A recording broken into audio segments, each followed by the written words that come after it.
This video is sponsored by Full Moon Features. If you love horror collectibles, make sure to check out Full Moon's Tiny Terrors. Stick around for more information at the end of the video, or go to the website in the link below.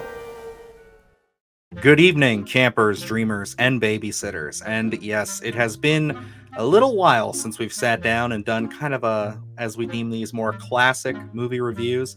Not necessarily calling, something from 2018 a complete classic, but it's not in the current consciousness. I guess maybe it is with the sequel, but, I digress.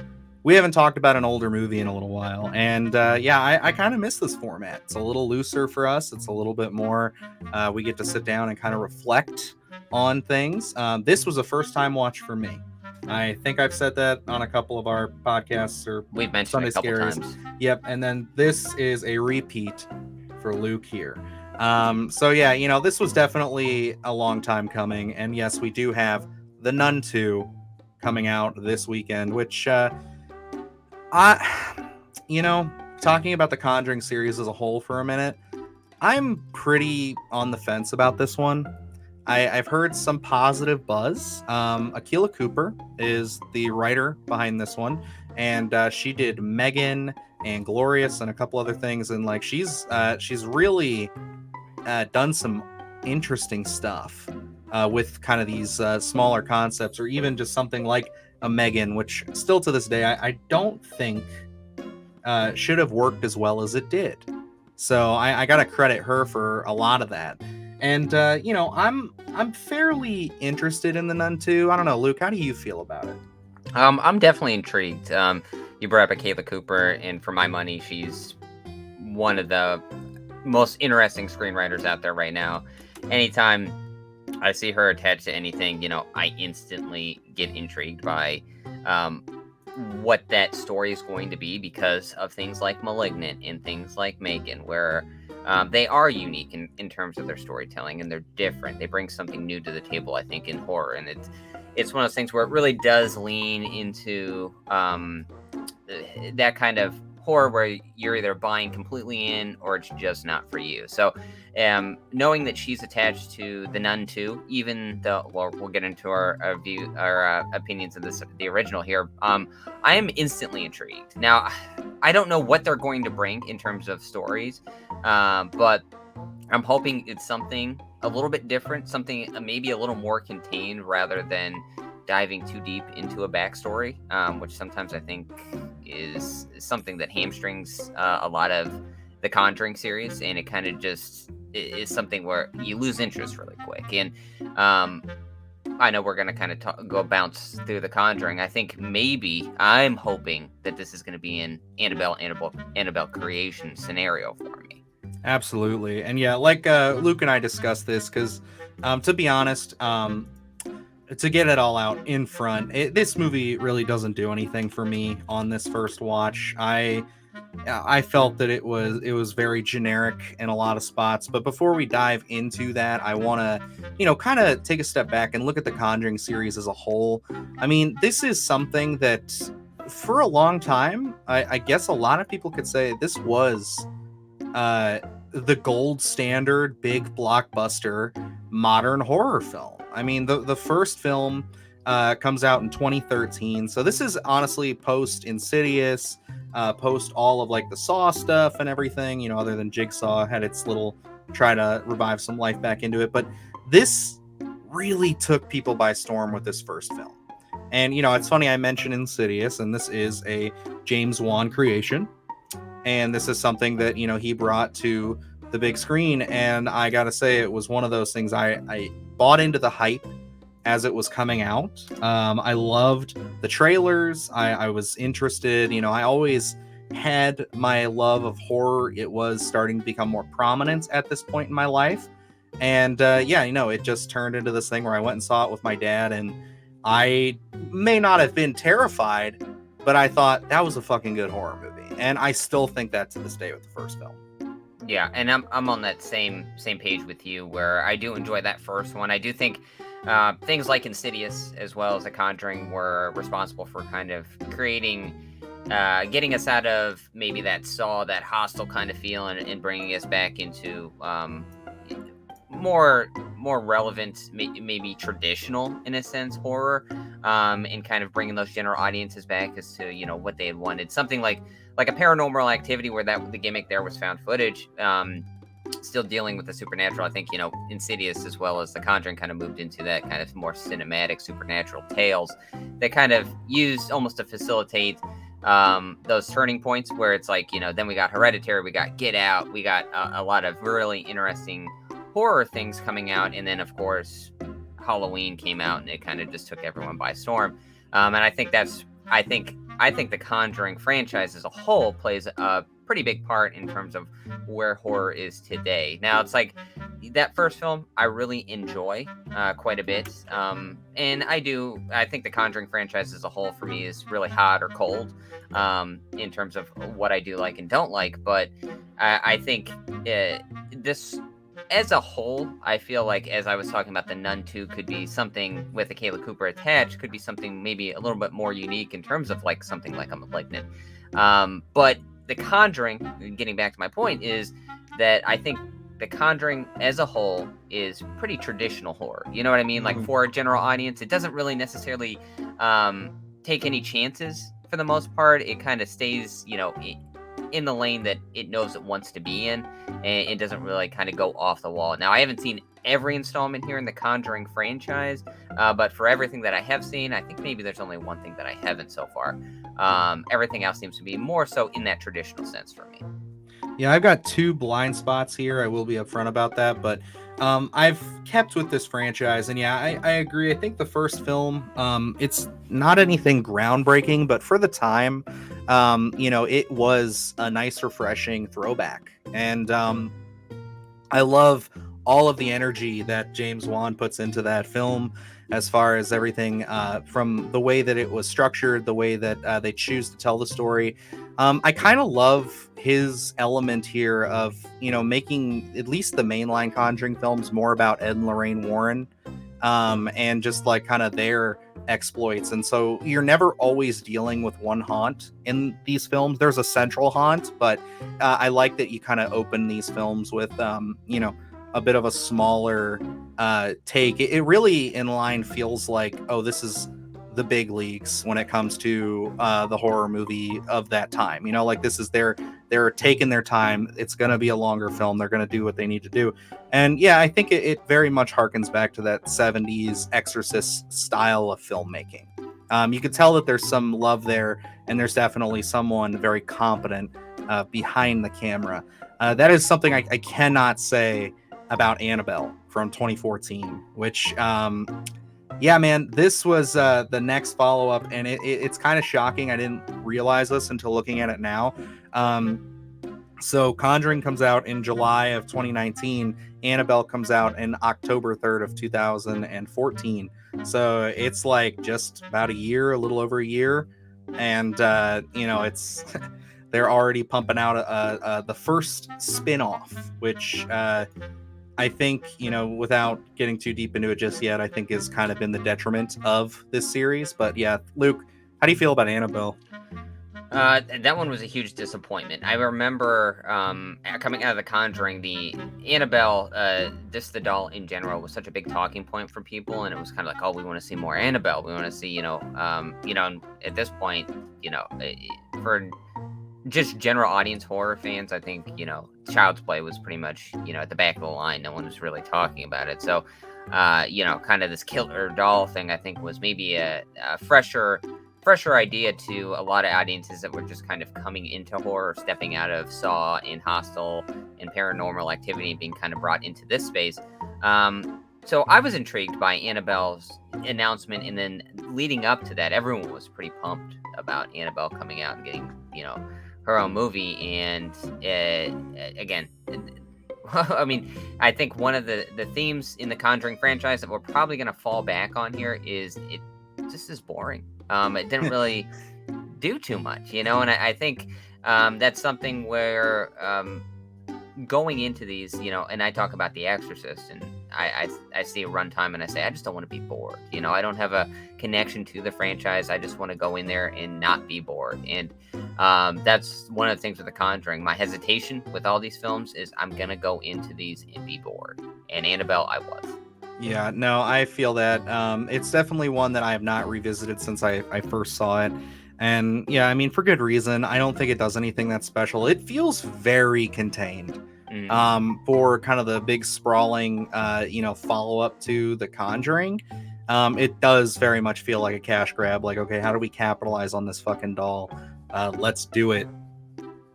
And that kind of sucks. I mean, like, it's one of those things where I think that the Annabelle doll was a cool concept. It's a cool story with the Warrens, but for the most part, it's one of those things where it's like, man, I don't like what you did here, and they try to tie it into the Manson murders. But I think there is a small bright spot here. It has nothing to do with this film, but we'll get to that in a second, because next comes out Conjuring 2, and I really enjoy this movie. I still, to this day, I just watched it as we were I think it was the morning of day 2 of shooting Sycophant. I watched the first half of it, and I enjoyed this film, watching at least the first half. I want to go back and finish it again, but no, this movie to me, again, there is a level of like almost horror auteur that comes from a James Wan as he's putting this thing together and as he's stringing this story along. And I love the tracking shots are back, which is something we didn't really get to dive into with the first film. But I love all of just the elements that they put into play here with, again, the multiple haunts, and trying to kind of decipher who's the main demon here. Who are we getting to, and kind of the unveiling of just like, it's, you think it could be this character named Bill, you think it could be this character named the Crooked Man, but then you kind of start to unwind a lot more, and then you find out that it's the character of Valak. So it was really charming to me. I'll always remember going to the theater to see it. I walked out very affected by that film, and I do love it. I do go back and check it out. Yeah, and me going into it, I'll say I was disappointed in my viewing with that. Now, I haven't seen it in quite some time, so you speaking so highly of it, maybe I'll go back and check that one out. Because I remember being, disappointed, but not thinking in terms of where something like an Annabelle or something like the Nun fall into that category. Because I thought there were some intriguing things. I think the way they handle Valak in The Conjuring 2 in kind of not, I believe from what I remember, there's like a drawing of Valak. The painting. Yeah. Yes, the painting. And I think like that kind of imagery is very strong and kind of concealing a little bit. One of the more. all-time best jump scares in this franchise for sure is the painting sequence in this one. Yes. And, I think there's a lot of stuff that works well. I think maybe my issue was in the comparison to that first one and how much I do like the first one. Yeah. It didn't live up to my expectations. I think maybe there was some wonky CGI. I can't remember 100%. Yeah, I mean, it definitely can get there. Okay. And I think I kind of, it was hard for me to get past that. So, as I was going a little bit longer into the Conjuring franchise after that initial first film, I was losing some faith, I would say, because I was more so leaning on the side of not being impressed by the storytelling as opposed to that first film. Yeah, and then that's going to bring us to one I know we both really enjoy. I've actually gone back and watched this one pretty recently again myself. And although I think that, kind of the initial sheen of it has worn off a little bit for me, I still think it's a very competent entry, and it's one that I definitely will probably revisit time and time again from this franchise, and that's Annabelle Creation. I thought that this was quite a surprise. I mean, coming off of that first Annabelle and then going into this, I think the only reason that I actively went to see this in theaters was because you and I were trying to do that Annabelle Creation horror short film thing. Yep. And then, David F. Sandberg was a plus. We liked Lights Out, but it was one of those things where it's like, okay, yeah, like, I'll go see Annabelle, why not? And I was surprised with how much I enjoyed it. The grit in this one compared to that first Annabelle, just like how much darker this one is, and just the way that they set up their scares. It really, I think, cemented David F. Sandberg as an up-and-coming director who would then later take on Shazam, and hopefully we don't have to wait too long as he makes his triumphant return to the horror realm. Yes, absolutely. And looking at Annabelle Creation, that is what restored my faith in the Conjuring franchise, because, like I said, I was leaning on the side of more negativity. And then as soon as I saw this one, again, I did not have high expectations. I didn't go to the theater necessarily by choice to see that one, but I was very glad that I did. I don't get, in terms of being, jumping in your seat while watching something, I don't get that very often. Annabelle Creation did do that to me with one of its scares. So that, was a big plus for me. And, looking at that film, I think there's a lot of jarring scenes, one at the very beginning that I don't think anyone was necessarily prepared for. And I think they do have a handful of those throughout that film. And like, again, going into there thinking I'm going to be sitting through a film that's just going to be boring. I think that film kept up the intrigue. It is something that I do go back and watch, and I still stand by that. I do think that is a pretty strong film in terms of some of the elements they used to build tension and suspense and just bring the terror there.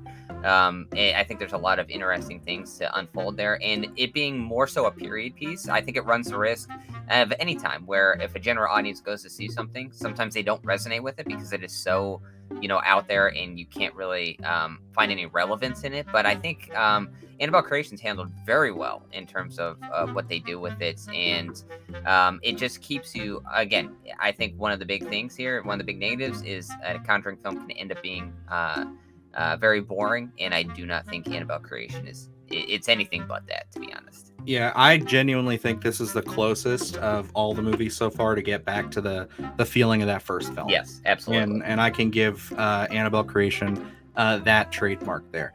And then the next two, we're going to skip the Nun, obviously, because we're going to talk about that at the end here. But the next two I have not seen. These are both 2019 entries. I just was not interested in either of them at this point. I think a part of the reason why I wasn't big on Annabelle Comes Home was, again, just because it's like, okay, so, we got Annabelle, and then, it's one of those things where it's like that movie kind of blew, and then you have somebody competent come in for Annabelle Creation and do something nice, and then you have the creator, the guy who did the Nun, come in and do Annabelle Comes Home. And I just I didn't have any faith in it. I really have heard nothing about this movie. I don't know if it's any good or if it's any bad. It's just kind of one of those movies that just exists, and I have it on my Vudu because I worked at a video store and you could get codes for free, and I will one day maybe watch it, but who the hell knows? We'll see. That's where I'm at with it as well. I have not seen Annabelle Comes Home either. It was something that, I had meant to go to the theater to see it because I did like Annabelle Creation, but I'll be honest, Annabelle Creation was almost like a restart for me, where it was like, okay, Annabelle did not hit. Annabelle Creation should have been just Annabelle. I think, and it would have been, stronger franchise for that, but saying, okay, they finally got it right. Now they're going back to the well one more time. I was very hesitant to go have that experience because I was like, I hold Annabelle Creations in such high regard that I was like, I don't know if they're going to be able to do it. And again, different director. I was just like, I don't think they're going to hit like they did with Annabelle Creation. So yeah, that one for me also still maintains that blind spot. It's something maybe I'll go back and watch. But like you, I haven't heard anything about that movie. So I don't know if I'd be going in for a positive or negative experience or just a lukewarm experience. Oh, there you go. And same with Curse of La Llorona. Actually, I've only heard negative things about Curse of La Llorona. That movie was a big punching bag going into the pandemic for a lot of people on YouTube who kind of cover a lot of that stuff. And, I've watched that movie so many times through reviews and like coverage that I don't think I need to sit down and give it a watch. And also there's like a whole debate because Michael Chives, the guy who directed it, says that it is not a part of the Conjuring universe, but James Wan says it is. And it's got characters that kind of, I guess, from what I remember, I've only seen reviews. They are involved in the Conjuring universe in some capacity. So it's kind of like, what do you mean it's not a part of it? So I don't know. It just, again, didn't intrigue me with any of the marketing, and it just really was one I was just like, oh, whatever. Kind Conjuring 3, The Devil Made Me Do It, is the most recent as opposed to The Nun here. And I remember actually being a bit excited for this one, again, because it was mainline Conjuring. We should say that Ed and Lorraine Warren are at least in Annabelle Comes Home in some degree. I don't think they're the main focus, but they show up for a good bit. And, that wasn't enough for me, but this one, it being mainline Conjuring, and also just knowing a little bit about the story, the case that they were covering, it had my interest. What then deterred me was, again, Michael Chives' name coming up, the guy who did Curse of La Llorona. And I'm just like, oh man, like, why are we putting that director in charge of this? And I'm just like, why can't we get like if not a James Wan, like why not just get one of these other great directors? Like I could see like a Jennifer Kent doing a really good job on one of these, because she gets a lot of atmosphere, and she could probably do something really interesting with that kind of murder mystery angle to it. But yeah, no, I was none too pleased with how this one turned out. I don't think it's a terrible film, but it didn't do anything for me. It's not one I'll revisit. That one, again, absolutely boring. To be honest, I dozed off a couple times during that film, only mildly, nothing enough to actually miss plot points or anything like that. It was just kind of like, oh, we're still here. So again, that one is it's a rough watch. I did not go back and rewatch that one, and that's something where I think The Conjuring as well as Annabelle Creation are the only two that I actually go back and watch out of this entire franchise, because again, a lot of these end up being very boring. I think I had a few eye-rolling moments in The Conjuring 3. It just felt like such a departure from going back from that first one and then seeing that third one. It just felt so different to me. It was just something that I was like, how did we get here? And I think looking at it, I was like, I think right now as those credits rolled, I don't think there should be a Conjuring 4. I was just like, I think I am totally done right now.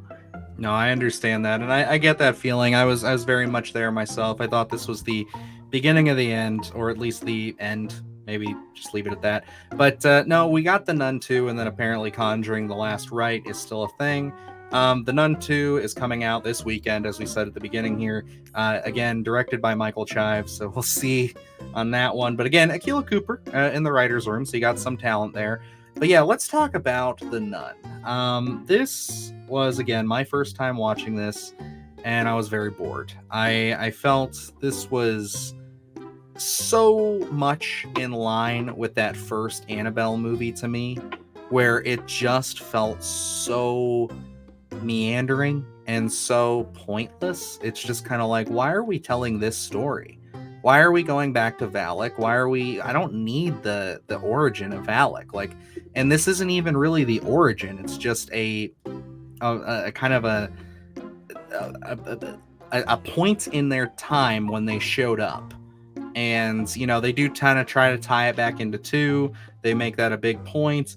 And, I'm like, okay, that's fine. I will say I was on board at first because, I'm not going to lie, Luke, there was a time in our lives where, you would have some opinions on horror films, but we would differ. And, we were a bit, on the other side of each other with certain things.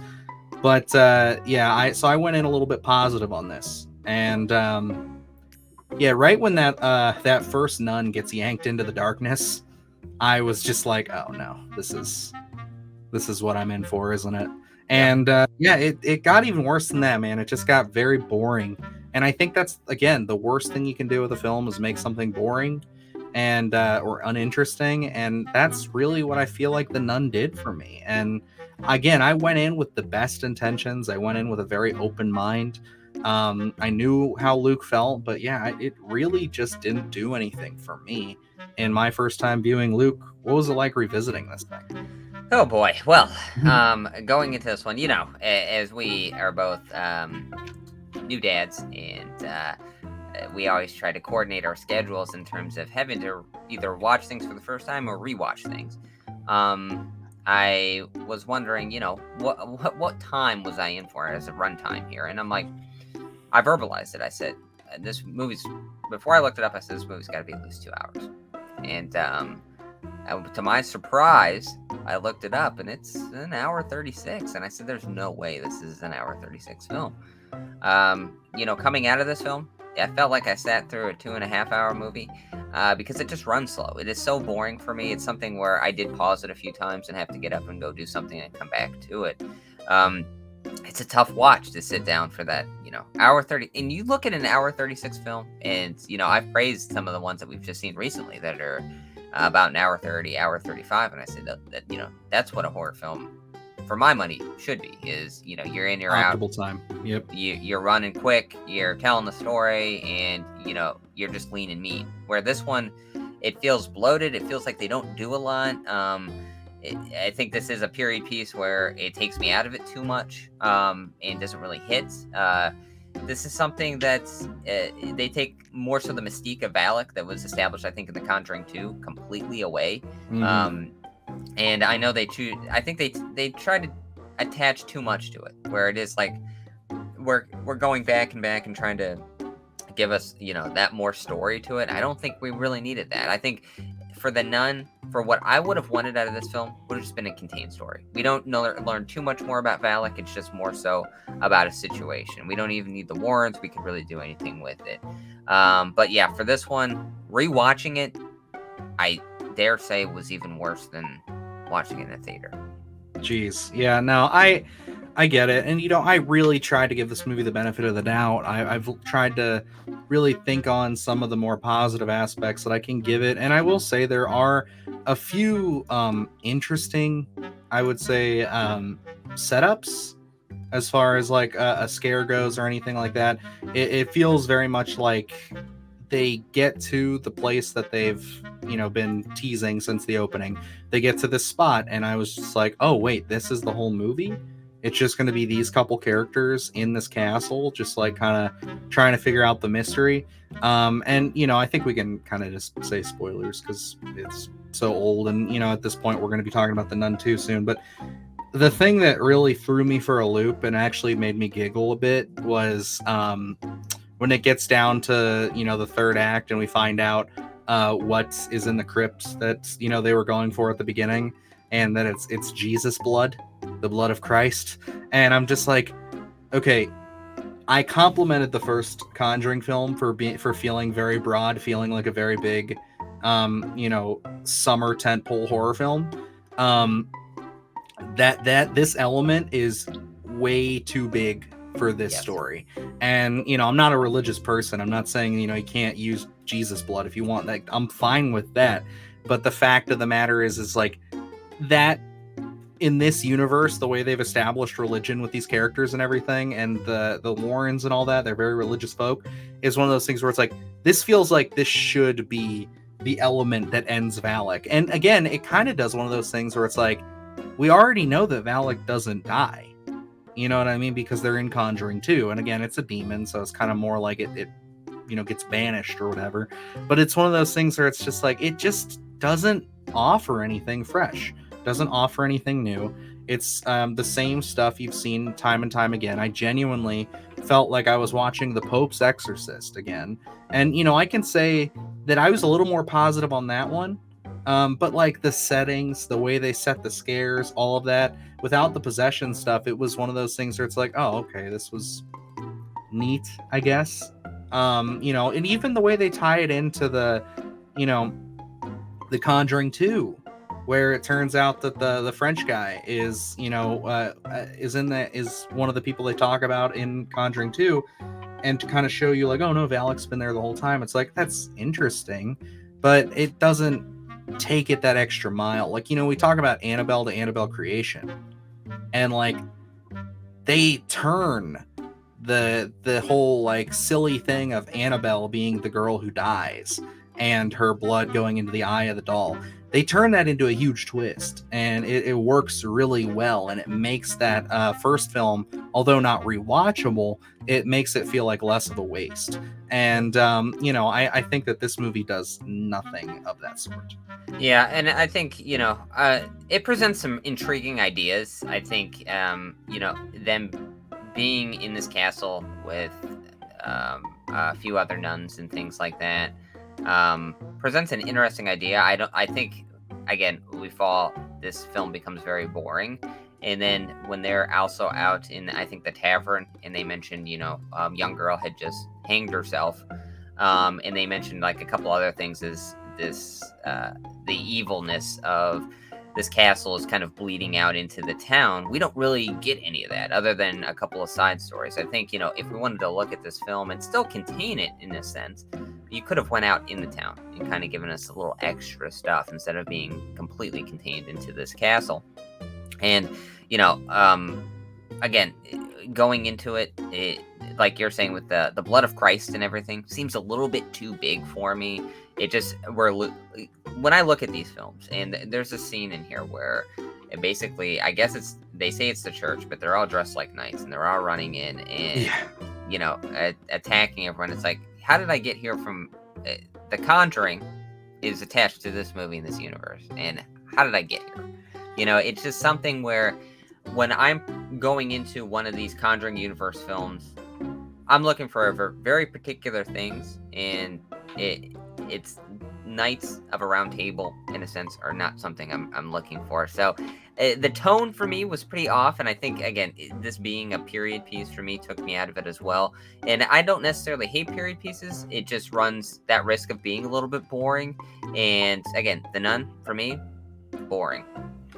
Yeah, and I think that's pretty much everything that I have to say about it. I know that's pretty much it for you. I don't think this is one that I'll be revisiting anytime soon, but I had to watch it. I had to check it off the list, especially because we are going to be checking out The Nun 2.